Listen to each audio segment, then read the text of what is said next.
Trade fair activity has returned to Spain. Feria Valencia is the first major venue to open its doors after lockdown with Dia Mágico by FIMI and the second-hand car show. A special reopening protocol has been drawn up that transforms our venue into a COVID-19 safe space.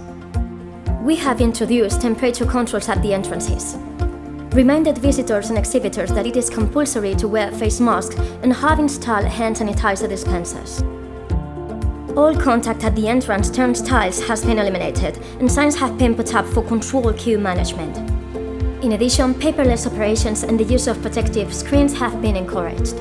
We have increased the size of the exhibition areas and corridors to reduce the density of visitors, and have spread furniture out more, as well as enlarging the access for rooms. We have promoted the use of our mobile application to avoid the use of paper.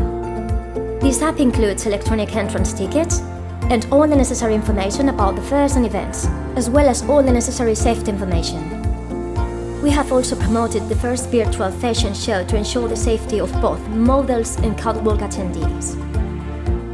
Hygiene measures have been enhanced throughout the venue, with the provision of hand sanitizer dispensers, air renewal systems, and intensive cleaning and disinfection. Right now, the safety of exhibitors and visitors is our #1 priority. Feria Valencia, your safe space.